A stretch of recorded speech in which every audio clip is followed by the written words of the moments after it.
as one of the exceedingly rare members of her species to live beyond age 110, Goldie Michelson had divulged her secrets to longevity countless times before dying last year at 113.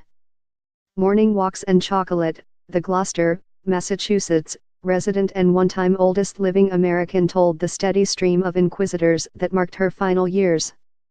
Unlike the growing ranks of nonagenarians and centenarians, those who breach a 12th decade, known as supercentenarians, rarely face protracted illness or disability before they die, a boon that many of them have ascribed to personal habits.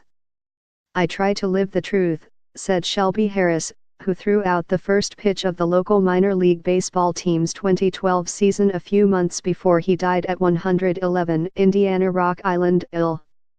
Emma Morano of Verbania, Italy, still cooking her own pasta until a few years before she died last April at 117, prescribed raw eggs, and no husband. But even as they indulged the notion that exceptionally healthy longevity can be explained by lifestyle, each agreed to donate DNA to a private effort to find the secrets in supercentenarian genes. The full genetic sequences of M.S. Michelson, M.R. Harris and M.S. Morano are among some 36 genomes of North American, Caribbean and European supercentenarians being made available this week by a nonprofit called Better Humans to any researcher who wants to dive in. A few additional genomes come from people who died at 107, 108 or 109. If unusual patterns in their 3 billion pairs of A's, C's, G's, and T's, the nucleobases that make up all genomes, can be shown to have prolonged their lives and protected their health, the logic goes, it is conceivable that a drug or gene therapy could be devised to replicate the effects in the rest of us.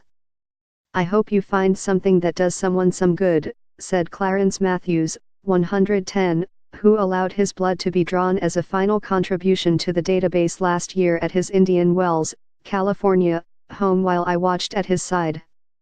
The rare cache of supercentenarian genomes, the largest yet to be sequenced and made public, comes as studies of garden variety longevity have yielded few solid clues to healthy aging.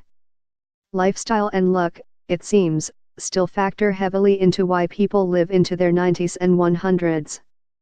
To the extent that they have a genetic advantage, it appears to come partly from having inherited fewer than usual DNA variations known to raise the risk of heart disease, Alzheimer's disease, and other afflictions. That is not enough, some researchers say, to explain what they call truly rare survival, or why supercentenarians are more uniformly healthy than centenarians in their final months and years. Rather than having dozens of hereditary coin tosses with DNA variations that are less bad, scientists suggest, supercentenarians may possess genetic code that actively protects them from aging. But the effort to find that code has been challenged, as a group of leading longevity researchers put it in a recent academic paper, in part by the difficulties in acquiring supercentenarian DNA. The New England Centenarian Study, one of a handful of longevity research groups around the world focusing on supercentenarians, now turns down prospective DNA donors under age 103, "We tell them they're too young," said Drive.